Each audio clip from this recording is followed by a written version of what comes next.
Got some special guests in the studio today. Cubadupa weekend. We've got Warren Duncan with Zamalek. J. Yes. V. Yeah. This is Warren. And Yes. Yeah. how's it going, guys? Wonderful. Yeah. Great. You know, I've dragged you in here because you're going to be playing with us tomorrow on Blackhouse Sunday sessions at... Where are we playing? Dirty Little Secret. This is Dirty Little Secret for Yeah. starting And for. Sunday Sessions Volume 2. But you're also on the main stage of Cubadupa, so like, how did that come about? I had spoken to Off the Splore last year. Yeah, last year. Had a chat with John, Mm. and John is the... John is like I think he's like runs it, or he's like one of the head honchos there. Oh, Explore. Explore. Yeah. Right. And was having a chat with him, and he sort of said, "Oh, look, you know, either approach or put your stuff out in a sort of direction where some of the other festivals are around the country." Mm-hmm. And I won't lie, like I saw Cubadupa and I jumped on the IG page as we do in this generation, Yeah. and it looked like fun. Yeah. So I sent them an email, just to inquire, like, just, you know, are your artist slots sort of open? Yeah. And then I got a reply and it's like, hey, we'd love to have you with this. And I was like, I didn't even say anything about what we do, what we play, you know. It could have been like some death metal, you know. And they were like, yeah, no, we'd love to have you with it. So yeah, it sort of just went from there. You're a South African Amapiano band as well as a DJ yourself and a producer yourself, but you're also a band. Is that correct? Yeah. Yeah. Pretty much. Yeah. Yeah. And, you know, like, I know that you're... So this is Warren Duncan and Zamalek. Yeah. I wanted to know a little bit about, you know, how your musical path started and how it came to this. Well, it was just, I guess, you know, Aotearoa, Yeah. the land of the long white cloud. We're scattered with these black spots in the cloud, and we sort of just happened to Is be that, stars. is that you dropping out of the clouds in a pretty much. Qantas flight? Yeah. Oh, but he came on a boat. Nah, I'm kidding. I walked here. No, it was just, honestly, it's just music is at the center. It's a love of music. I got to start with Vion and I just by, I guess, the timeline as such. Mm-hmm. Another talented, you know, muso, by far one of our best drummers here in New Zealand. Mm-hmm. And you're from South Africa too? That's Yes. right. Cape Yeah. Town, South Africa. Yeah. Cape Town Wow. represent. Well. And yeah, it was just, I think I met him at the beach. Okay. I was playing soccer with his cousin, Yeah. who was over at the time, Yeah. and then his cousin like called him over. Yeah. So then along comes this other guy, and I was like, it's another South African, clearly. Yeah. And then he started, you know, like he had the football, and he was just like nutsing everybody, Mm-hmm. like, you know, or megging, whatever you call it. Mm. Yeah, just getting everyone. And I was like, this one I'm going to break his leg. And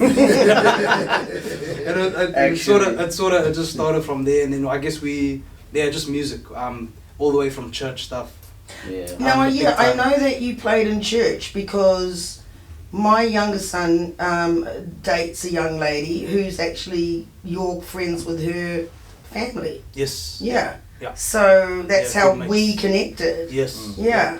And she told me that you were in church. Were you in church with him, or? These are all church, yeah. Yeah. All church boys. Yeah. Right.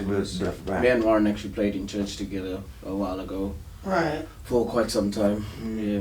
Yeah. We And were you- actually playing in church last Sunday. Oh yes, Yeah, true. we do. were. Yeah. Yeah. Because let me tell you, like the first time I was around South African women singing was the Banyana talk. Do you just produce music, or do you produce music that you sing over, or do you get other people to sing over the music you produce? So most of the time, it'll be collaborative stuff. Right. And just because I've never identified myself as a singer. Like I've never focused on that. Right. I've just always been in love with the music stuff, obviously, or rather the instrumental stuff. Yeah. And I guess that's one of the things that drew all of us so close together. So when it comes to the production stuff, Yeah, most of the time it's behind the production or the all the musical elements. Right. Yeah. And then not that singing is not musical, but you get what I'm saying. Yeah. And yeah, then a lot of the times that's actually quite a key way to be able to collab with a bunch of other vocalists. I mean, yeah, I've been privileged enough to work with a lot of guys from back home. Yeah. Anywhere, in and out of Johannesburg. Some guys that are over in Pretoria and in Durban as well. Yeah.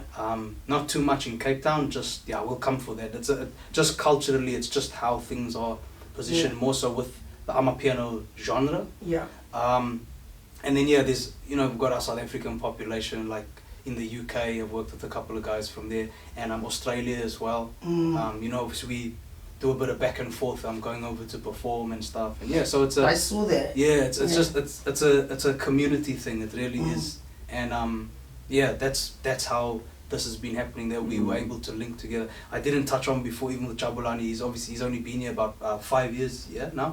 Wow, you're real fresh. Yep. Yeah. Off the boat. Yeah. Especially you heard that already. But he came, and I mean, it was exactly that. It was just a love of music that just drew us together. And I mean, he picked up the bass and he started playing, and I was like, oh, you're not bad. Yeah, I think we'll hang on to him. And you play drums? Yeah. Yeah. Yeah, that's my main instrument. So, other things. Is it like set drums, kit set drums, or do you play like conga and djembe and all that? For this particular genre that we're doing with Amapiano, just for the performance part of it, trying to add a live element into it. So, as well as being, what's the word, like entertainment wise, on looks, it's better. I think he likes the way I dance, so he wants me sitting down behind the drum kit. Yeah. So he wants me standing up playing the bongos and just so you're playing several types of drum. Yeah. Wow. It's more of a percussive. Yeah. And you're there with the bass being cool. Yeah. I'm the bass guy. It's forced thing. In my opinion, bass players are the coolest. Of course. Amazing. That's We're keepers. I play the bass, and you can just imagine, the genre itself, Amapiano, is quite bass heavy, and with Vion here, but playing the percussion end of it. So it's us just trying to add a couple of elements to the music and trying to have a bit of a performative value to it as well. We've been playing together for quite some time now, and just trying to get that going is an amazing journey, and so far so good. Yeah. Well, I wanted to ask you a little bit. Now you've been here the longest out of all three, right? Yeah. So I wanted to ask you a little bit about what would you feel are the challenges that you've faced as a musician in the genre that you prefer, that you like to play in, especially in, like Auckland, because that's where you're mainly based. Yeah. And what have you seen, because you've toured to other countries, what have you seen that's different between like what's happening in New Zealand around, even if it's not Amapiano, even just the African music scene in comparison to other countries? Like what have you noticed? And I think the first thing that's always sort of stood out to me, you realize how far New Zealand is from I don't want to say like the rest of the world, but more so if you're speaking about like the African music genres in particular. I mean, top of the chain for that is like obviously from your Afrobeat, and then Amapiano, which has really taken the world by storm, and anything else that sort of comes from there. The distance, definitely, and I would say just population size within our communities. Right. So we will, for example, like we can have a gig in Auckland City. We can do the advertising elements, to the T, get everything as best as we can, and the turnout for those events is probably it's a really bad representation of like the size of the community. Right. I mean, we're not massive, Yeah. but in saying that, it's just it's kind of like people come if they feel like it. Yeah. You know what I'm saying? Like it's Yeah. that sort of a thing. Across the ditch, I remember one night, I was in Melbourne, Right. way bigger population, but especially the African population. Definitely. I played 3 gigs in one night, and each gig I went to must have had like, and it's beautiful to see, must have had honestly 400 or 500 black people in a room, Yeah, just like being there and just being able to enjoy the music. Yeah. And it's same, they're all the same. Like, let's Yeah. be honest, you know, the same sort of vibe. You know, other DJs playing the same sort of songs. You hear another DJ pop up and he played like 3 of the songs the DJ before him played. So it's kind of funny on that side. But it's beautiful just to be able to see that. You know, we head further along. We in chats with another what I call them, not promoter, I guess sort of tour management or whatever. We're hoping to tap into doing like Indonesia or Bali more particularly. I went with V there last year. And I think there's that side again where it's the culture of the people, it's the energy that is there. People there are more keen to just dance. When I first heard it, I was like, why isn't everybody into this? And I'm thinking, how long is it going to be until, you know, white DJs that are into house music or electronica or what do they call it now? Electronic dance music. EDM. EDM. How long is it going to be until they discover Amapiano and then suddenly they're playing it and they're getting the audiences? But this is the funny thing, because they are, like, I don't know, it's a bit of a... Are they really? Yeah, they're they are. But it's kind of like, we often, you know, well not often, but it's definitely come up in conversation before. You know, when Amapiano, the start of it was back like when the sound was still sort of being played with. Yeah. This is back in areas like parts of Soweto, Alexandra. This is in Johannesburg, in your townships, like that sort of vibe. So this is maybe 2013, late 2012, 2013, and things sort of picked up from there. Yeah.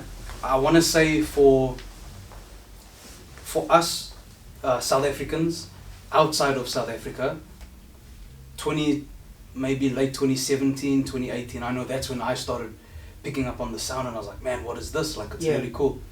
Fast forward to now where you've got it's another global wave, just because it's everywhere. Fast track. So one of the things now is like, coming back to your point, white DJs, you know, Pacific Island DJs, whoever else, Maori DJs, Indian DJs, whatever. I've seen all sorts, Arabic DJs. They've definitely tapped into the sound, but it's more on that mainstream appeal. Right. And this is the thing, like, I know for us, it's something that's very precious.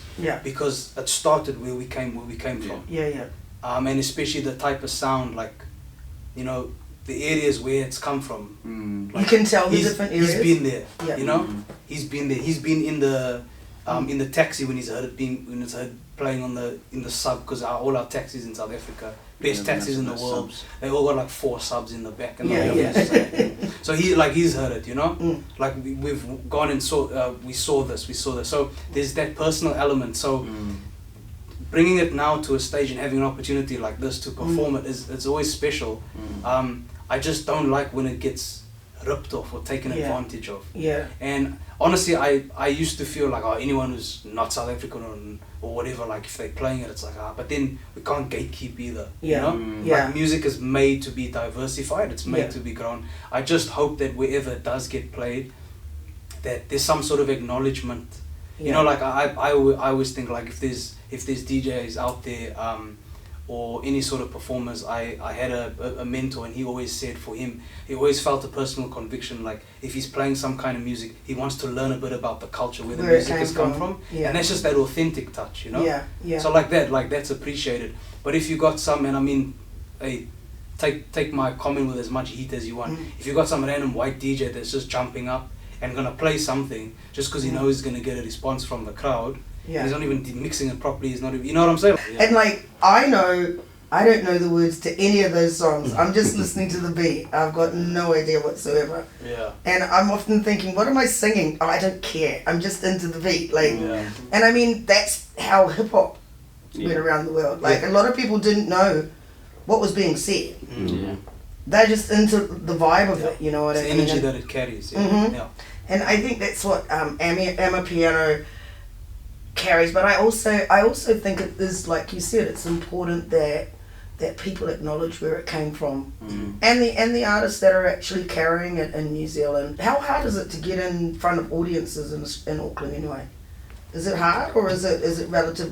Can you just go, oh, I'm going to play this gig and not now. Not now.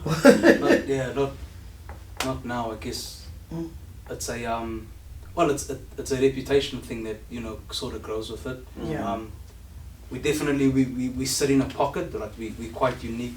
And honestly, for the Amapiano community as a whole, like even the stuff I see snippets of things in South Africa where they've taken the live element and because Amapiano is still it's very much a house or dance genre where it's DJ dominant, like that's how it gets performed. It's not like jazz music. The other month we had a jazz gig, and that's all of us on instruments, doing playing jazz. It's not like it's a DJ playing jazz tracks. You know what I'm saying? Yeah. Like it's that sort of element. So being very DJ heavy, we have loved the opportunity to bring, which is a special part of us, the live instrumentation to that space, and it's pretty unique. And I think because of that, there's maybe a bit of added value to it, where it's like, oh, it's cool, this is Amapiano, we know this, but these guys are doing it live, or they incorporating live elements, and I think that's almost a bit of like a hook in the fish's mouth, There's a lot of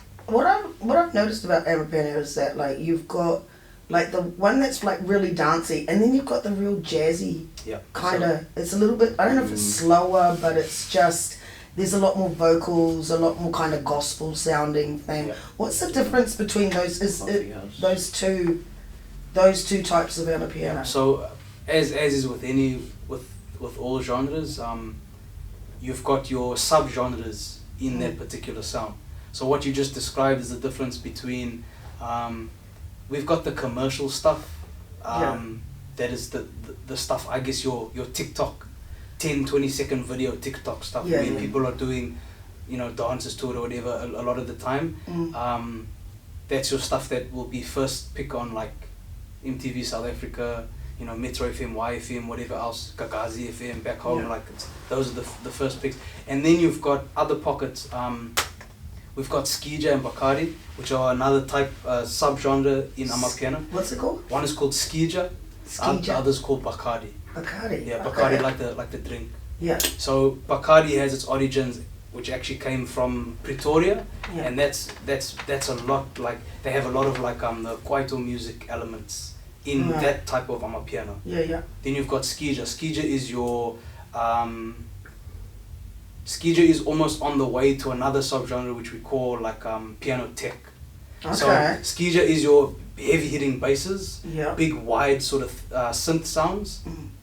Your piano tech is your where we're heading now towards more like your tech sounds. So these I would say mid to high frequency sort of lead synths. There's a lot in piano tech.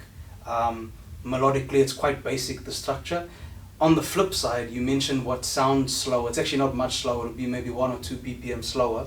But we've got soulful Amapiano and what's called private school. The school that's a lot of jazz elements in there. So is that what's the guy's name? Black Coffee? Nah, Black Coffee's that's just house. He's more EDM dance, your Afro tech, that sort of stuff. Yeah, Black Coffee. So your soulful, that's my personal favorite, just because jazz is a genre that resonates a lot with me. That sort of sound is something that has sort of blossomed in that pocket. We've got private school. I think the coin was termed from, there's a guy called Calvin Momo who released a project, Momo's Private School, and that was just it was like jazz and Amapiano. He just merged the two together. Wow. So it came, it sort of flows in the same stream. Yeah. So where did your love of jazz start? Was that in church too? No, we grew up listening to I'm gonna involve these guys in the conversation. Yeah, you do. Just with that, because it's the same.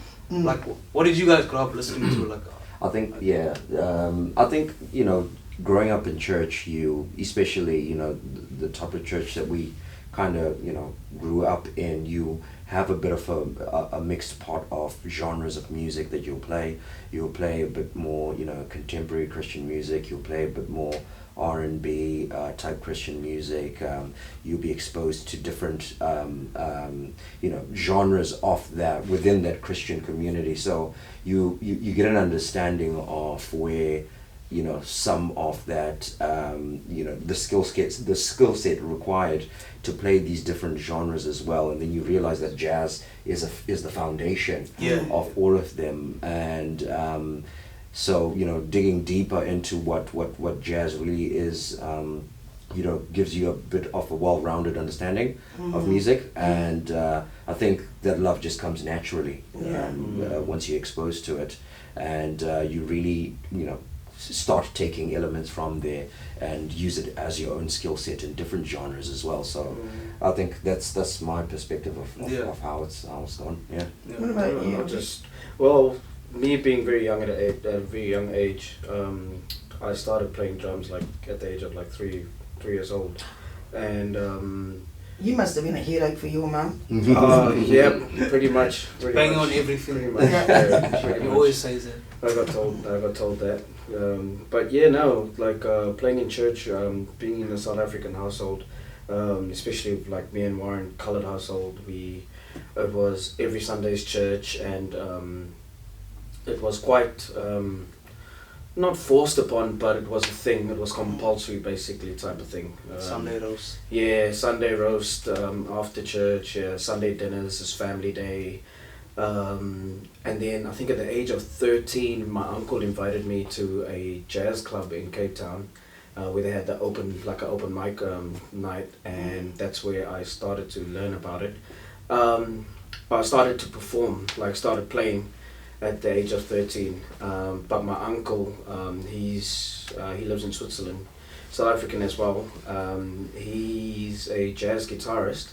And he used to sit me down and be that uncle that's like, hey, you better study hard and focus hard if you want to do music, blah, blah, blah. Nothing else matters. You do music, it makes you happy, like that. And I never took it seriously until I was of age to actually take it seriously.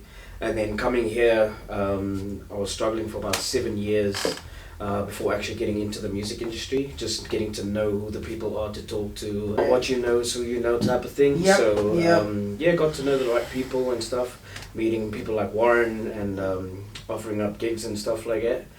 Yeah, that's how it happened. You actually made me think of a conversation that we were having. It's really interesting that you said that your uncle was really supportive. I know in Tanzania, right, like if you were my generation and your children were into music, it wasn't sort of something that was really encouraged. It's like, you're supposed to be, you know, what is this nonsense DJing? You know, and I've actually heard other parents say, like, we're not really taking this music thing seriously. It's kind of what you're doing right now. Yeah. So like how encouraging were your parents? Mine was like, I was very fortunate to have loving parents.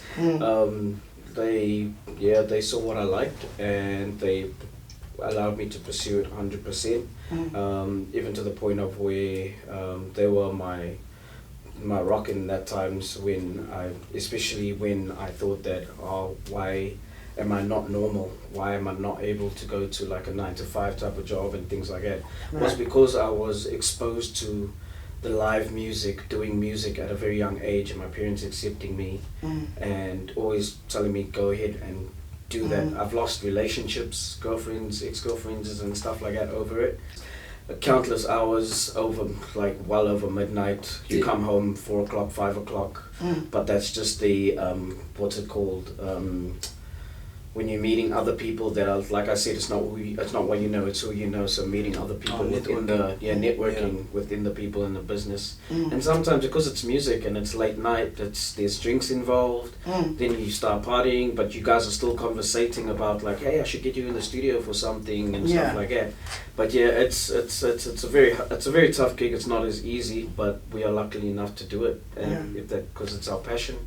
What about your parents? Were they really supportive about you getting into music? Yeah, definitely. I grew up with my mom. I met my dad for the wow. This is becoming a whole life. Just for context. The whole, I met my dad for the first time when I was 23. I went when I met him in Mitchell's Plain. No better place to meet a parent for the first time. You have to give us the plains of Mitchell. What are they? Oh, that's just It's where we Long me and story. Warren are from, basically. it's a lovely neighborhood, eh? Yeah. lot of affluent white families. Nah. No worries. Upstreet ghettos. No, I'm kidding. So, my father was a church, like a choir director, choir master, big time in the Anglican church, another musician. Growing up with my mum always just said, she always supported me to, reach my full potential in whatever I sort of put my mind to. And I mean, I think with all of us, we sort of, it was quite evident at like an early stage in your life that like you just love music in a different way than what normal people might like it, I guess. And so I was just always encouraged and pushed. What about yourself? I think I probably resonate the most with your question. Being Black African, my parents were like, no ways, what's this music thing? They were like, you must study, you must study. You must become a doctor. Yeah, this music thing. He's an engineer. Yes, I'm a civil engineer by profession. So and I hold a master's degree as well. So which one are you moonlighting as? Are you moonlighting as the engineer or moonlighting as the bass player? Right now, I am the bass player. I am the bass player by in weekend, this room, by night, bass by night, engineer by day. Papers by day. So it is quite interesting because going to university, studying.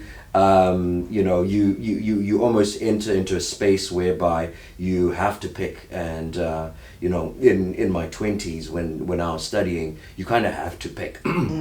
And in order to obtain your degree, especially an engineering degree, you have to knuckle down and do your school, and as a result you almost detach yourself from music.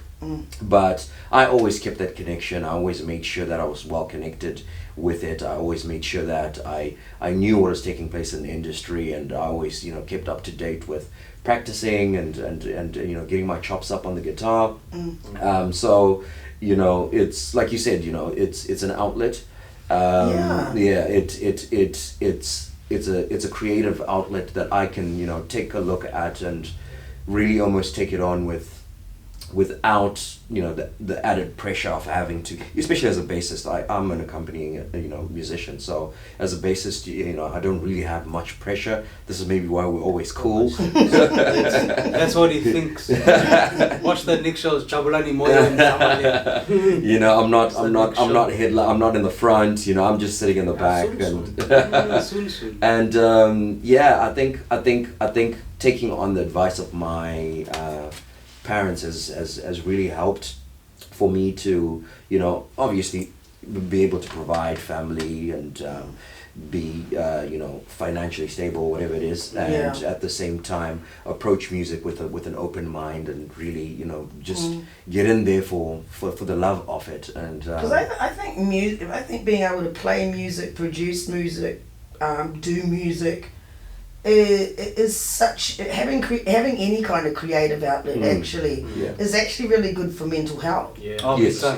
That's a whole escape. Like I mean, some people knit and crochet, and some people do music. I mean, it's all creative. You know what I mean? Some people paint and draw, and it's all creative. And I think like it's important, especially in our community where quite a lot of pressure is put on young people to be super successful. I was a pretty relaxed mum with my boys, and they're both producers and rappers and singers. So, and I was like basically just living vicariously through them.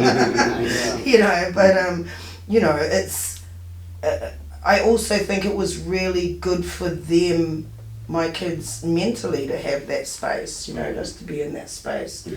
But like talking about even just doing what you're doing in New Zealand with Amapiano and that, what would you say besides about the music, what would you say about the way, venues and that are responding to you coming with these ideas and pitching these ideas to different venues? Are they accepting, or what would you say? Yeah, because it's New Zealand. I mean, like right now we're in Wellington. Yeah. Well, Wellington is very different from Auckland. Yeah. I love how arty the community is here. I love how like open and embracing they are. From what in my experience anyway, being in Wellington, I guess there's two sides to it. You've got the one side. New Zealand is they like to be inclusive. Whether they are or whether they aren't, but they like to look like they're being inclusive. Because there's some places where they genuinely are, and it's wonderful to see. There's other places where it's just buzzword. Exactly. It's just the buzz, or we've put our one person in the advert, so it looks like we're gonna cater where they don't really care. Yeah. But on that side, I think we do have such a strong cultural connection to Southern Africa, Right. And it's an opportunity there for us. And I mean, we'll take it with both hands. It's wonderful. On the other side, I guess there is, if you bring a crowd, or if you've got, if you've got a people, or like you've got a bit of a following or whatever, then And so long as we can sell beers and like it's that sort of a thing. And then I guess it's also as we go, like a lot of where we are and where we're able to perform is it's the power of relationship as well. Like the connections that you're able to build with people. So you're playing at a gig and someone else is playing there, and then 5 years down the line you find out that person, they actually own a bar or two in this particular spot, and then you see them and they're like, hey, come and play over here, or hey, I'm having an event, would love for you to be there. So I guess that's how it works. I'm really surprised with the amount of South Africans in New Zealand at the moment that they don't have. Do they have South African owned bars? Are there South really? African owned bars? Yeah. Oh, there's a few in Auckland that I know about. Yeah. Are they receptive to you guys? I don't think they're not in that section of hiring bands and stuff like that. If they are, it would be more white folk music type of thing. But, it's what they call saki. It's like saki music. It's like white Afrikaans music would be. Okay. But if there was a black owned bar, I don't think that we found one.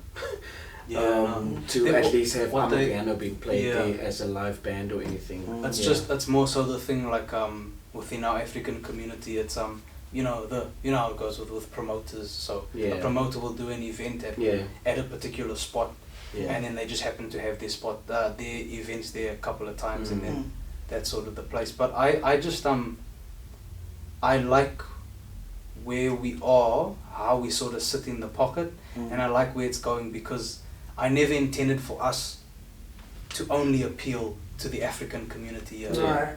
Like I love. It's not even survivable, really, if that's the only people you want to bring in, because music anywhere in New Zealand, it's not. It's numbers. It's a numbers game. Exactly. So any opportunity we've had, like this weekend, for example, at Cubadupa, for us to perform in a space where there's people from whoever's on the street, all the different. I mean, just walking here now, you saw all beautiful people with different, colors, different shapes, sizes, whatever. It's just whoever's there, and it's just having the opportunity to do that.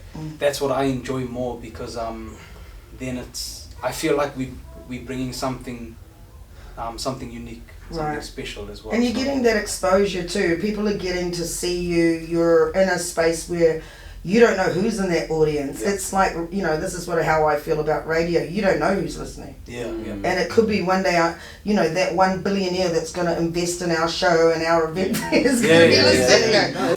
You talked about collaboration before. Who have you collaborated with? Like, give us some of your deets. So, most recently, I put out a single before. It's called Marrakesh. Yes, I've played it. And that was with a brother called Dot Mega is his artist name. His name is Gift. So he is in Johannesburg, or just outside of Johannesburg. Right. There's a region there called Mpumalanga, so he's close to an area called Middleburg. The project before that, got a shout out to my brother Jerry C. That's my high school mate. Jerry is a little Asian dude, and he is over in Melbourne, and he just loves the music. Right. And I've been doing a bunch of production stuff with him from time to time. But he's one of those, like, you know, like, put people on sort of people. You know, Yeah. those lovely people who are, Yeah. you know, they're more concerned about, like yourself, they're more concerned about growing the community and whatever. Jerry's got a Sutu girlfriend. They've had a beautiful baby together. With him though, it's been a lot more of like of the remix sort of stuff. So the stuff like we've pushed for, like SoundCloud, for example, Right. Because it'll be like a retake of a pre-existing track or whatever. Before that, the last project I put out was in Johannesburg. Scandi Soul, Menzi Soul, Mando Beats, Jay Slays. These are all guys who are actively involved in the piano scene back home. All geniuses in their own right. And they've, you know, again, through them you link, you know, it's like a web, yeah? Like through them you might link with someone else, and you link with someone else and whatever. So Don't those you are the local names. collabs with local artists? Yes, we have. Well, I gotta give a shout out to obviously Marcelo and Jordan, or DJ Massimo and Never 49. Okay, I haven't heard of Never 49. Those are two other Amapiano pioneers, all up in Auckland, doing their thing. So those guys, you know, South African born and bred. One of Wellington's own Tuseka as well. Tuseka, Yeah, she's awesome. going to be on the show in a Yeah. couple of weeks. Yeah, Yeah. so she's really cool. She's such a lovely person. She was on I think she's busy with a tour with PJ Morton at the moment. Yes. Yeah, so she's opening, so that's awesome opportunity for her. We worked with her. It was actually one of Massimo's upcoming projects that I'm working with him on. So we had it in studio and we did some vocals. So yeah, we've done some stuff. Oh, of course, I gotta give a it's been a bit of a different collab.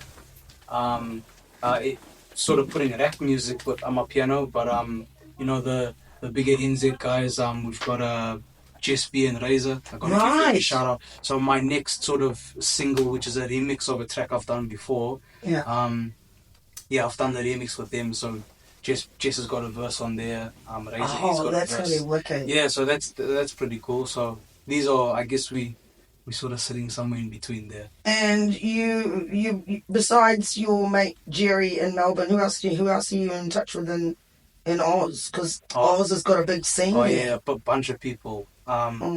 Versatile, DJ Versatile. It's like a big brother to me. Polani, DJ Yenzi, Dizzy, Africa 100K. Yes, those are Melbourne. Then we head over to Brisbane, Gold Coast area. There's Kapawam, another brother of mine. He's the trailblazer for the Afro tech stuff. Wow. He's clearly Australasia's best at what he does. He's an incredible producer. So it's him, Kule and Pume, those guys that are with the movement. So I'll be with them next weekend. So you're going to Brisbane, right? Yes. Yeah. Yeah. No, it's pretty. It's just the power of relationships. You know, you build connections with people, and you sort of do stuff. This year, sometime, I'm wanting to pull. I've been with Jabulani before we went over to Melbourne. So with Jerry is a part of a team they called Sriracha over in Melbourne, and they had Sriracha Fest. Right. So we were over there September 2022. 22. Yeah. So Jabulani came over. He got his visa. On the day. Praise God. On the day that you travel. Yes. On a Zoom passport. Yeah. Nah, That's so crazy. On a what? On a Zoom passport? Yeah. Zoom passport. They gave me a shake up. So this year again, it's on the cards. So you're not from? No, so I'm Zimbabwean. Oh wow, okay. I just assumed that you were. This is why they keep saying, you know, they live 15 minutes. I'm more than 15 minutes. Yeah, it's a little bit. Just a little bit further. Just another stone throw. Yeah. So we'll do Australia again this year, and I want to bring these guys along.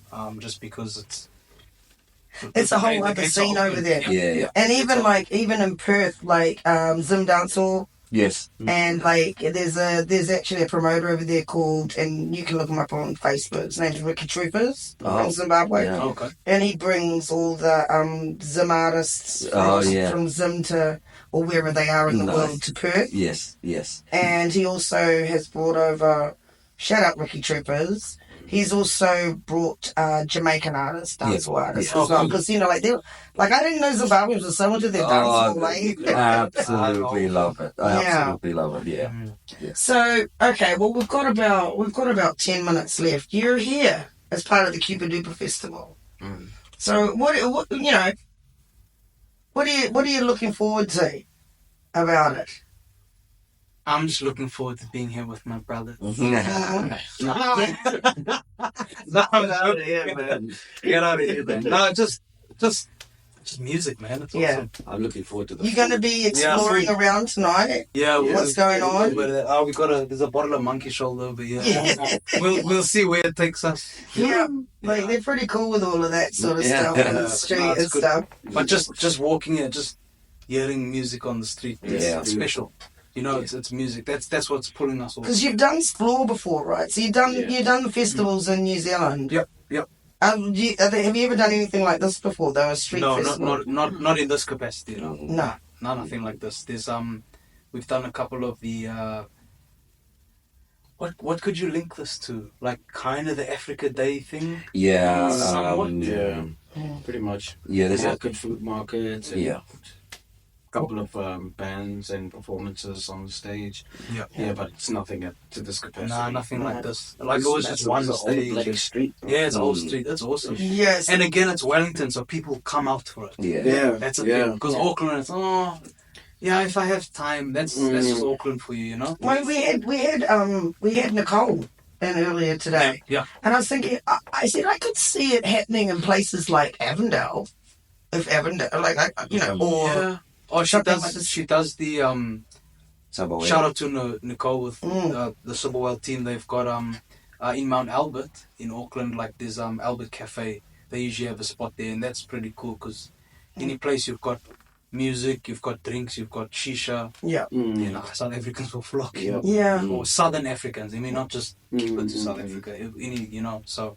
Yeah. That's pretty cool. You're going to be on stage with us tomorrow. So what time are you on stage? Because you're at the Taniwha stage right here behind our studio. Yes. So what time are you on there? 1:30? 12:30. 12:30 to 1:30. 1:30, yeah. And on Sunday, also on the same day, Yes. tomorrow, you're over here with us at about 7 p.m. Yes. So that's going to be... Yes. That's going to be awesome. I reckon it's going to be mad tomorrow. I've just got a feeling. Yeah. We're pretty much, we can... Anything else you'd like to share with us? Any question? You guys got any questions? Because you guys have been really quiet sitting in the back there, putting it all up to me. Okay. No, I wanted to say I appreciate the music that you guys do and what you guys bring culture to us, man. We appreciate that. Just do it, man. Yeah. Go Nike on it. Just do it. Like honestly, believe in yourself. Don't become a victim to comparison. Right. I think that's a big one because we obviously we're in a time now where your value or the worth that is placed by externally, that is placed on your skill or your craft or whatever, it's how many likes you get, how many views you get on your follow count or whatever. Yeah. Don't let that be the judge of how good it is, or how good your gift is or your product is or whatever it might be. So just keep going and always be open to like criticism. And when I say criticism, I don't mean like people shooting you down, but I do mean listen. Listen, yes. There is a different. Yeah, I get you. Listen. So if someone comes like, if you think that what you're doing is the hardest thing in the game, they're wonderful. It might just be. But if someone comes along and they present to you an angle that you haven't thought about before, just listen. Yeah, stay out of the ego. Step out of the ego for a minute because you can learn a lot if you can do that, I think. What about you? I think I'll sum it up with 2 points. The first one being identity, which kind of jumps on the back of what Warren just said.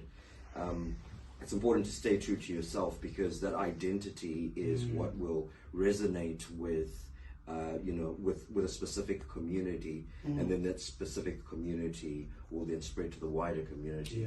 So having that specific identity is key, because it's something that is unique to yourself, especially in a saturated type of arts industry. Don't fall victim to what's popular. Don't fall victim to likes and try and go trending. Stay true to your identity, because that's exactly what you can build upon. And then the second thing is resilience. It's a very tough industry, and you really have to be resilient. You have to have the ability to take constructive criticism. You have to have the ability to take no's, to take rejection. You have to have the ability to take it on the chin and dust off your shoulders, because it is a tough industry to be in. But with those 2 things, you always have the capacity to build. That's awesome. Listen, guys, we're going to wind it up. I'd like to thank you very much for coming into the show today, late in the evening, and also I'm so looking forward to seeing you guys. Are you going to be, first of all, are you going to be performing? These guys are going to be performing with you tomorrow? No, we just came and... You're just going to hang out for the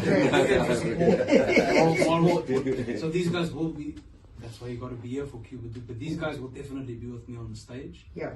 And then at DLS. Yeah, dirty little secret. I almost said DSL. Korean company. So at DLS, I'll just jump up. Sweet. I'll just jump up and spin a few tunes. Give us some time to drink. Yeah, there you go. They need time to recover, Jabulani's a new dad. So. Yeah. Oh, congratulations. Congrats, bro. Well, it's been a year at least. The young general. So yeah. Well, this will be airing next Saturday, and so if you're listening to this, you had a really good time at Dirty Little Secret last weekend. It was absolutely amazing. Thank you for coming. Exactly. And thank you very much for coming in and hanging out with us this evening. I know you've got a lot to see and do tonight, because Cubadupa is pretty insane. It goes for 2 days. So when are you flying out? Monday morning. Oh, so you're going to be able to enjoy the whole lot? Yeah. Awesome. All right, we're going to wind it up here. Thank you very much for joining us on the Blackhouse. And, we'll see you next week.